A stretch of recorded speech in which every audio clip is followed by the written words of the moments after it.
So I trained and developed women entrepreneurs in Zambia in 2022. And it was taking your product photography, social media management, it was taking legal pricing and costing, Yeah. and mental and emotional wellness in terms of capacity building. Being upskilled in entrepreneurship is very important. If you have a look Sure. at how huge the need is and the interest is, and if you look at your universities that are doing entrepreneurship training, entrepreneurship degrees and diplomas and masters and PhDs in entrepreneurship, and the caliber of universities that are running Mm, it, you will mm, realize that there is a huge, massive need out there to be skilled in entrepreneurship. The Groundbreakers, Mondays to Thursdays, 7 to 9 p.m. on TUT FM.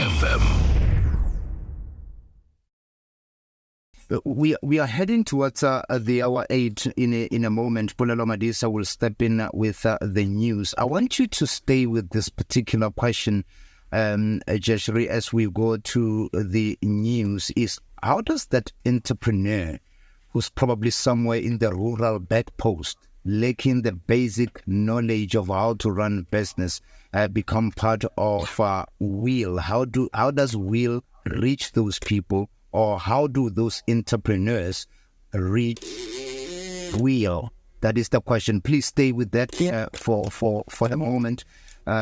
Just as we cross live now to the news desk, it is just 8 o'clock. So Madisa is standing by. Thank you very much, Polelo Madisa. 5 exactly after the hour 8, we go back now to our conversation, and on the line to have a conversation with us, we have Jayshree Padayatchey, who's the CEO of Wheel, CEO of JRP Socder project, and the executive director on entrepreneurial skill development, and an expert in many fields, indeed. And maybe if you got that question, Jashree, before we go to an ad break, it was a question that I posed to you. Did you get the gist of that particular question I asked you to stay with, or maybe I can refresh your memory there? No, I did get the question. I did get the question. Please get into that if you can, Jayshree.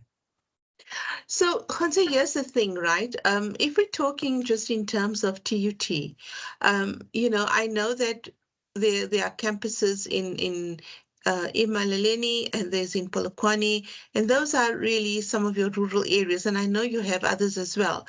And if you're wanting to know how you could stimulate entrepreneurship and drive it in terms of well-integrated learning or more practical-based training and development, that can be done because TUT has the infrastructure to do that. Ideally, we would look at working with students who really want to drive their journey in entrepreneurship and bring on small businesses, to bring on corporates to collaborate with us, to give masterclasses, to give real life experiences, and to tell you what it's really like in the industry and what you need to know and how you need to do things. And I speak from experience because I am an entrepreneur myself. And that is why when I do training and development with entrepreneurs, it is very implementation based. So I ideally would sit and work with you to say, okay, how do you create your business model? What does it look like? It's about business plans. It's about marketing and branding. It's about how to sell, the different platforms you can use. It's about your financials, how to do your setup of a business, what financials need to be in place, procurement and supply chain and logistics, depending on which industry it is you're going into. It's about risk.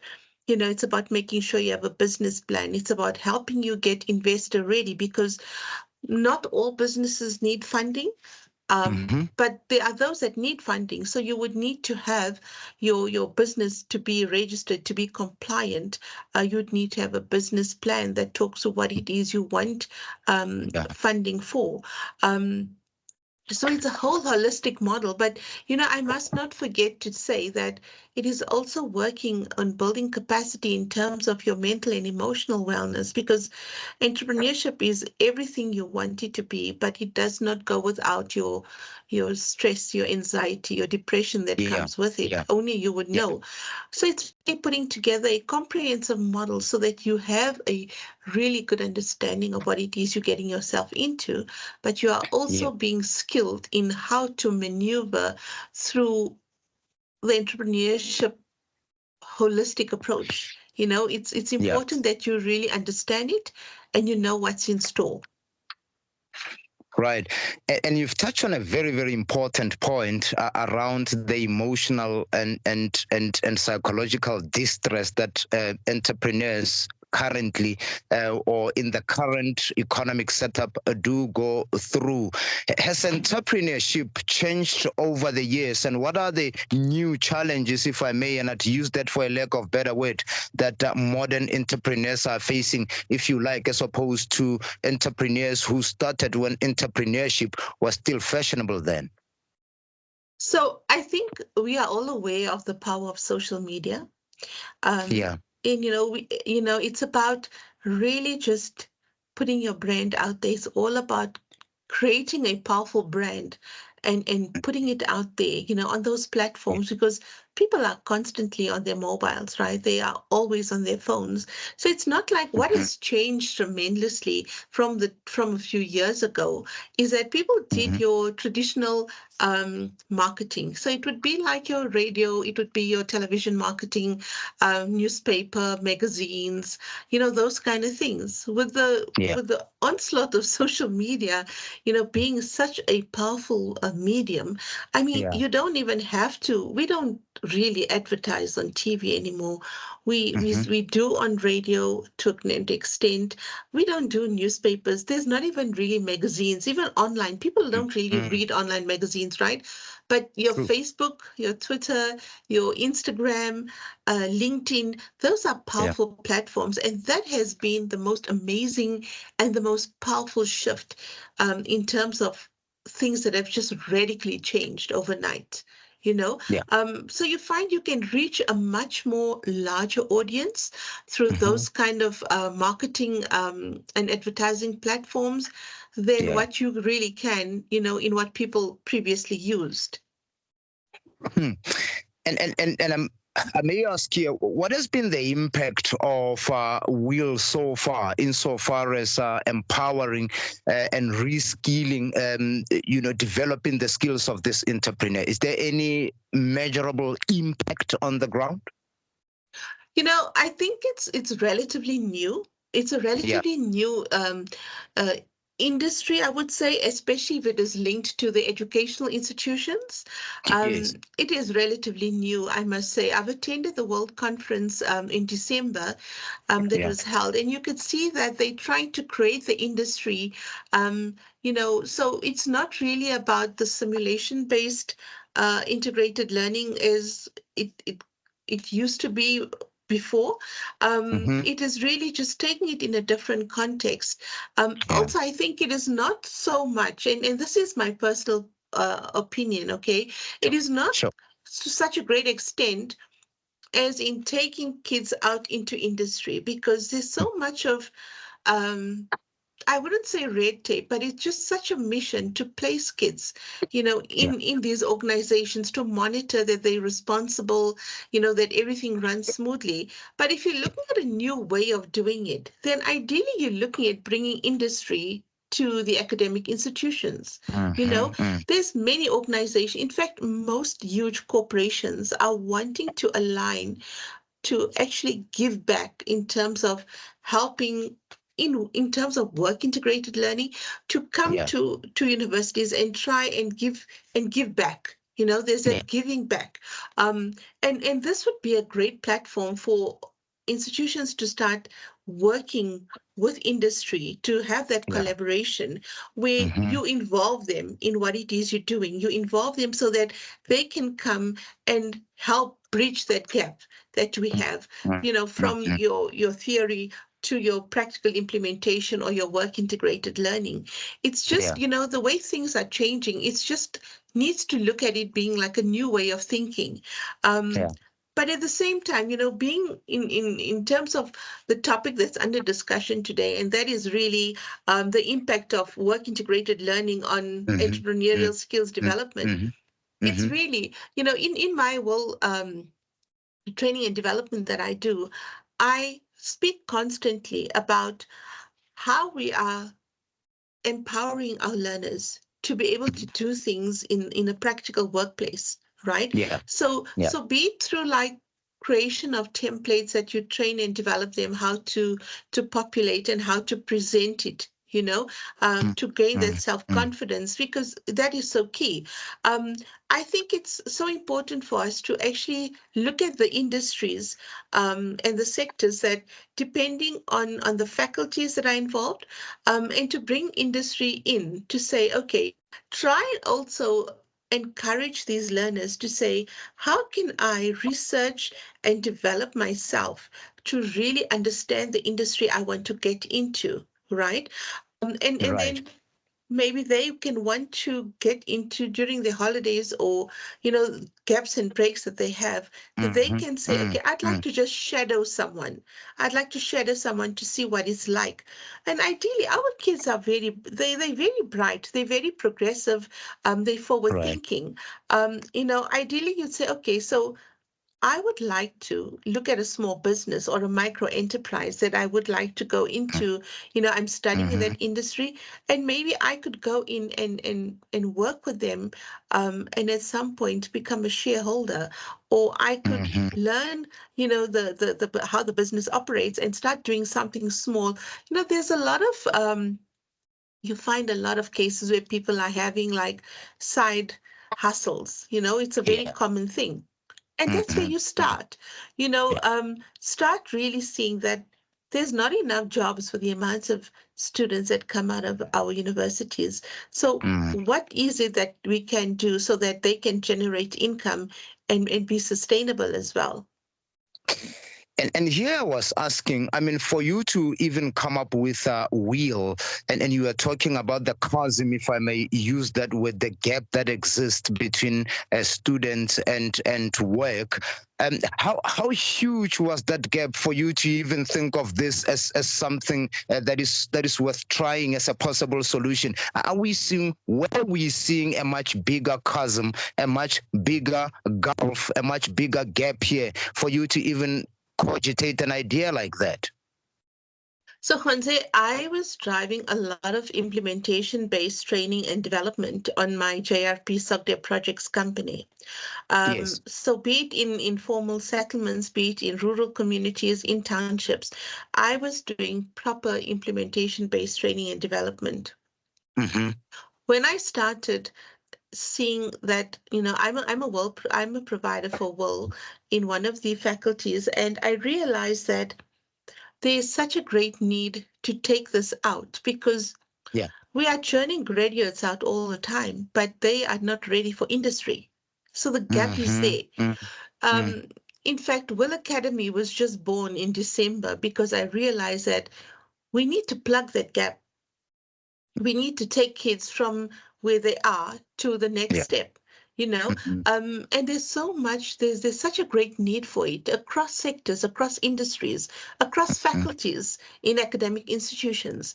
And I'm seeing, to be honest with you, there's a lot of interest in South Africa, but I'm finding a lot of interest on the continent because people lack proper skills development, proper training and development that is so implementation based, because our institutions have the accredited training and development, and it is much needed. It's a huge requirement, but unfortunately, where do we plug that gap to say, okay, so let us put together the incubation or the support structure to take them, to the next level. It's like it can be called an incubator. It can be called an accelerator. But it is typically not an institution ideally, but it is a platform that takes them, from A to B in a holistic way. Yeah. You've worked extensively as well, I understand, around Africa. So you'll be well placed to help us draw that comparison if we come to that point. You've worked internationally as well. You've worked into this country. Are entrepreneurs worldwide, South Africa included, facing similar challenges, and what are the common areas and the differences? I know it's a broad question, but please, could you get into that into details if you got the gist of the question at all? So I'm just going to do the comparison. I'm just going to go between two countries, right? So I trained and developed women entrepreneurs in Zambia in 2022. And it was taking your product photography, social media management. It was taking legal pricing and costing. Yeah. And mental and emotional wellness in terms of capacity building. The need is so great. They struggle with the same things, the same challenges our entrepreneurs have in South Africa. They have it more so in Zambia. You know, I was presenting on the micro franchising program in Nigeria in 2017. They were so hungry for it. They wanted it so much. But I think what was really for me was really big was that there's a very strong training and development component to that. Yeah. Where the entrepreneurs create the business model, package the business totally. They were so much in need of that, you know. Yeah. I think South Africa is still more progressive, you know, in that, in terms of formalized businesses. So you find that it is there. It is out there. It is much needed. People are hungry for entrepreneurship training and development, but just not theory-based. They want work-integrated learning. They want practical-based training. They want real-life experienced people to talk to them. They want to know real-life challenges. They want to know practical steps that go into how a business is started, how it operates, what it needs, you know. All that kind of stuff is there's such a great need. There's such a hunger for it out there. Yeah. 21 exactly after the hour 8. Jashree, we do have a number of questions that are coming in from our listeners here, and you do well maybe to respond to those. There's one from Tsepiso in Mamelodi here, and she's asking, well, that is if it's a she, but the question is, why do some courses have a will as a requisite while some courses do not have?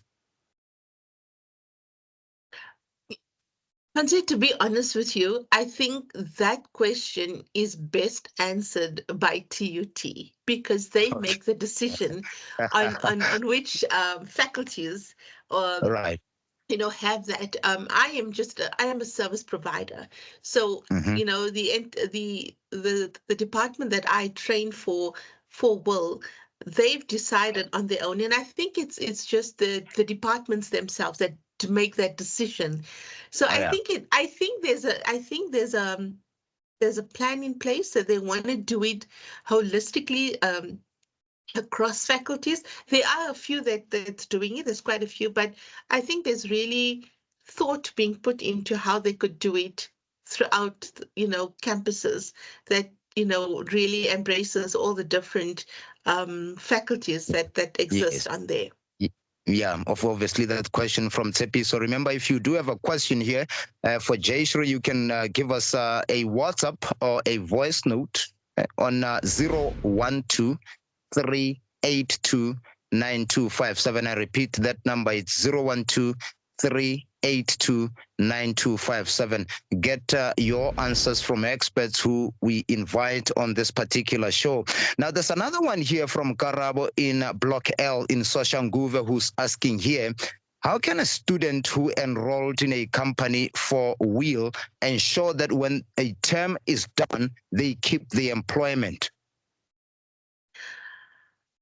Unfortunately, there is no guarantee that could happen because I think the agreement is that they will provide work integrated learning for you, but they're not necessarily promising permanent jobs, you know. So I think when you look at what work integrated learning entails, it's really just giving them workplace experience, practical workplace experience. Right. But if you're really looking at, and that's why it's very challenging for our students and our graduates out there, it's because ideally an organization will recruit someone who's got the experience and the expertise to be able to do that. You know, we run across tight timelines. We have clients that we have to deliver to, and it's not always easy to be training someone and there's big orders that need to go out or services that need to be provided. Do you understand?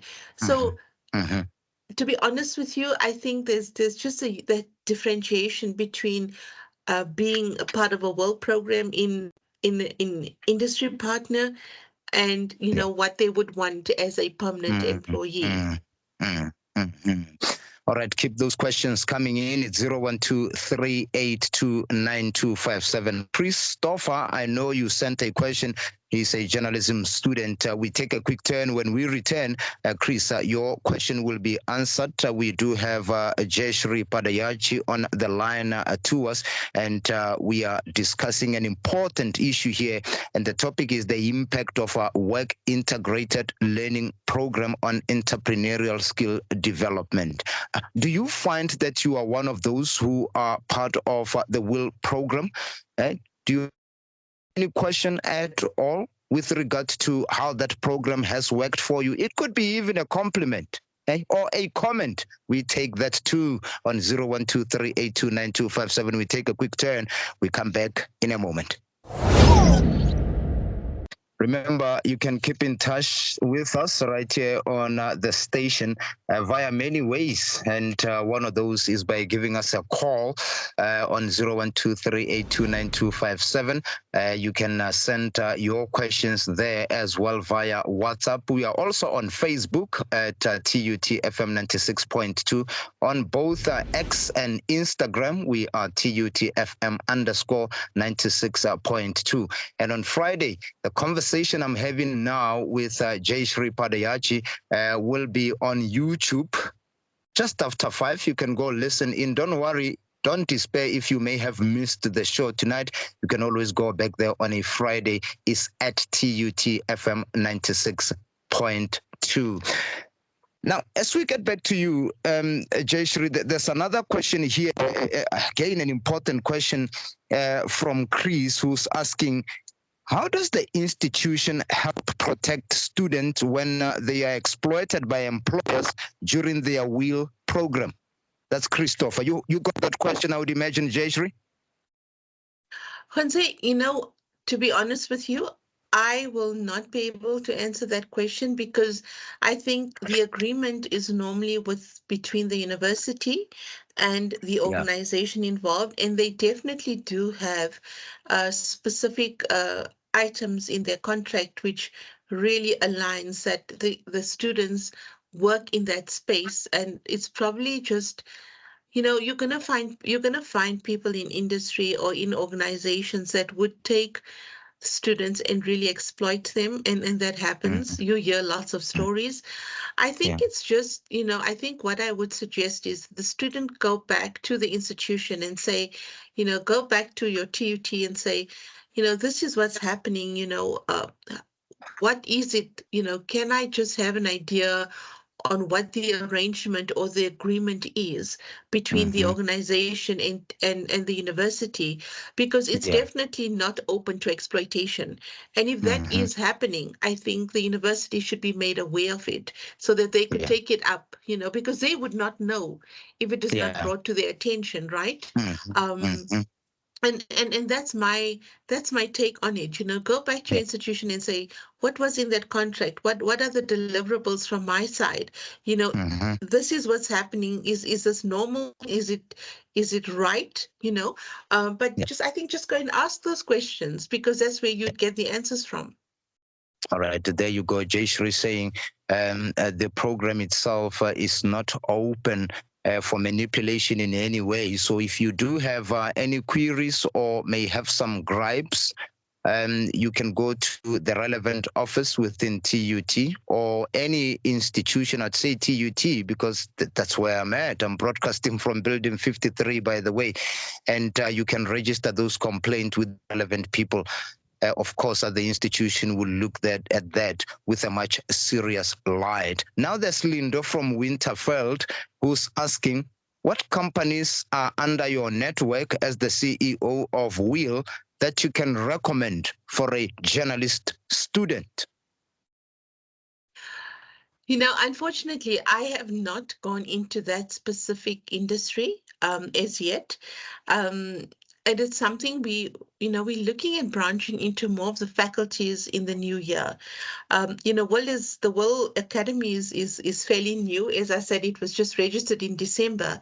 But what I can say is I would really look at those industries, but I think I just need a bit of time because it's broad, there's so many different faculties and I need to see which is more aligned to what we would like to do.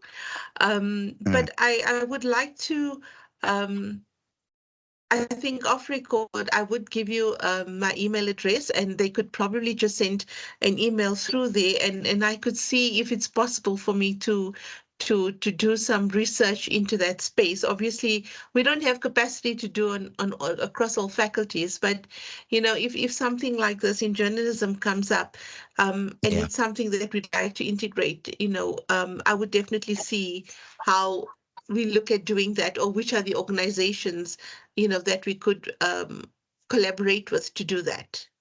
All right, exactly 8:30. I'm in conversation now with Jayshree Padayatchey. If you do have a question, though, I would strongly urge you, because on the like a graduate, the intention here is to make sure that we connect you to the relevant people so that you walk away after 2 hours of the conversation, or whether it's an hour, at least properly answered. And these are experts in their respective field. I was telling you earlier on that Jayshree has 25 years of experience working in various fields as well. You know what I should do? Let me take a quick turn, quick breathe.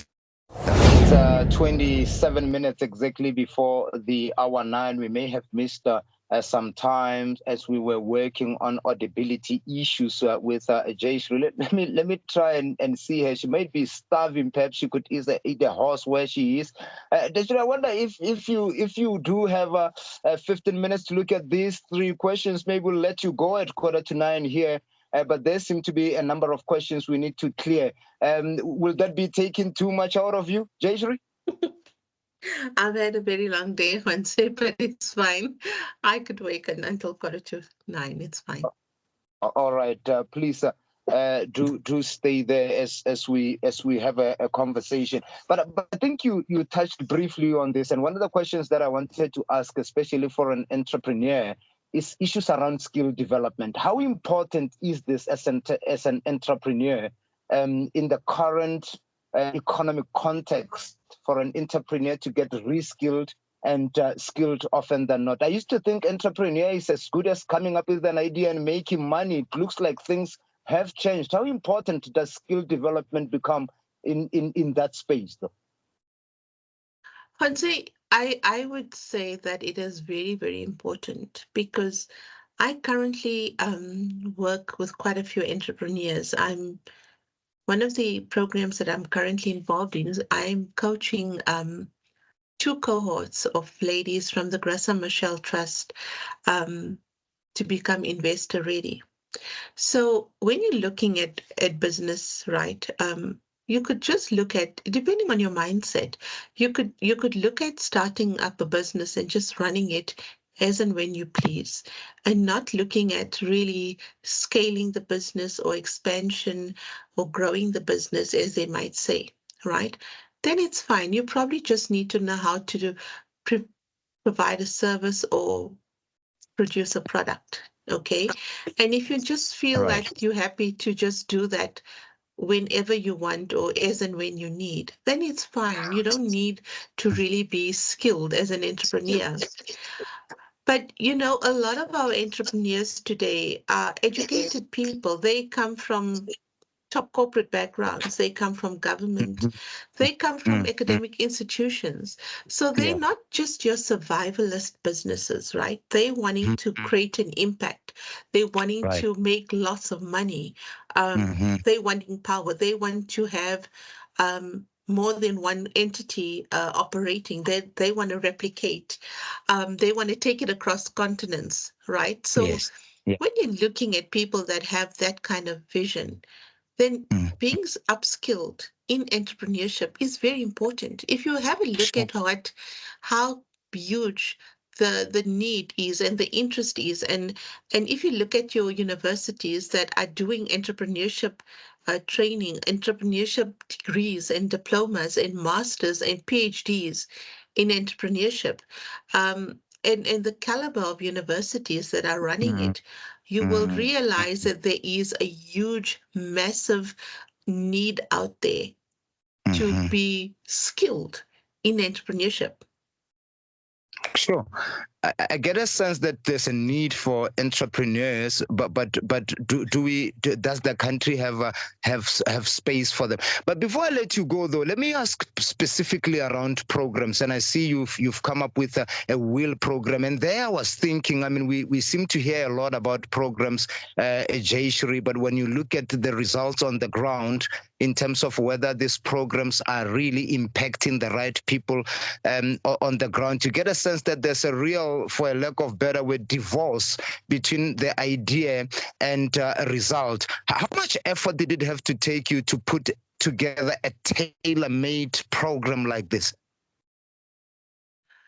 For me, it was not really too much of an effort, because I've been working in the training and development space for entrepreneurs, both formal and informal, for many years. Yeah. So I have created that content, and I had it.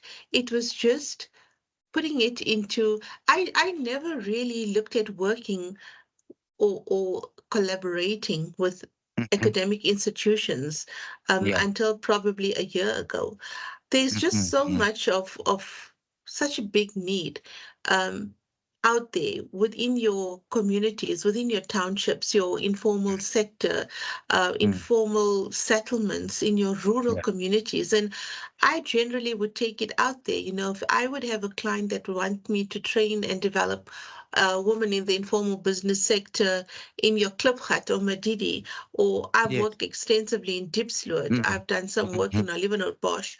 I've done in Leerdach. I've really just I've done that. There was always a need to do that kind of training, because I would do the training and development, the startup of the business. I'd coach them, provide startup equipment, ingredients, or what it is that they need to start the businesses off. I would also work with existing entrepreneurs and see what they need, help them, with funding, to apply for funding and to link them up to proper networks. So everything was in place. It was not really a train smash or something that I had to struggle to put together or, to actually craft. It's there. Because I've been in the space. It's just now realizing that the need is so great. When you're taking it from the, I would say from your academic institutions to where they need to be. It's just the space. I had never had to go and recreate something or create something. It's been there because I have observed the need a long time ago, and I've been working in this space a long time ago. So it wasn't really big for me or challenging for me to look at creating the industry that I'm currently in. No doubt. It took you, I mean, I know you had to draw from 25 years of international, continental and national experience to put together that particular program. It must be tailor-made and looking to address the current issues that we have from an entrepreneurial point of view. For people who really want to get in touch with the wheel and know a bit more, get to draw from your excellent experience and your knowledge, how do they do that? Okay, so Hanse, they could pop me an email on Will Academy. So it's WIL Academy, ACADEMY. So it's willacademy1@gmail.com. Yes. Or they could, so my website goes live by the end of this week. It's www.willacademy.co.za. All right, there you go. Sounds like a very easy one. It's willacademy1@gmail.com. And the one that will be running before Sunday, will be www.willacademy.co.za. Well, I'll let you go, Jayshree. Is there anything you want to add at the tail end of what has been a really fruitful discussion here? I look forward to many students going forward to crafting their journeys in entrepreneurship, because I just think there's so much potential in sustaining yourselves, but it also creating additional jobs for other people that don't have the vision of being in the forefront of driving something innovative. I just would like to put it out there that there's so many students that could look at stuff, and it is not a matter of funding. Everyone always says you need to have money, but then it really dilutes what it is you want to do, because ideally you would need to. I advise people to be asset based. I would say use what you have to start what you want, because we have assets. We have personal assets, there's social assets, there's economic assets, there's environmental assets that you can leverage on to start. It's just about getting your mindset together to start driving your journey forward. And in that, you would find that your journey could be just so totally different from what you thought of, in terms of being in an academic institution and going out there and getting a job in the market. The reality of it is there's not many jobs out there. So look at what alternates are there to drive development. Yeah, that's very true. You know what, Jayshree Padayatchey, I know we got off to a very tentative start with the lines not working, but it's very, very great that this conversation was eventually able to happen. I really want to appreciate you giving us the time. You've had your hands full throughout the day, and even by your own admission, you've admitted that you are exceedingly tired. I want to let you go. Thank you so much for agreeing to chat to us, and let's hope we are able to have more conversation going forward. Thank you so much. Thank you, Hanse. I appreciate the opportunity to be on your platform. All right. That's Ms. Padayatchey joining us on the line. The Groundbreakers, Mondays to Thursdays, 7 to 9 p.m. on TUT FM.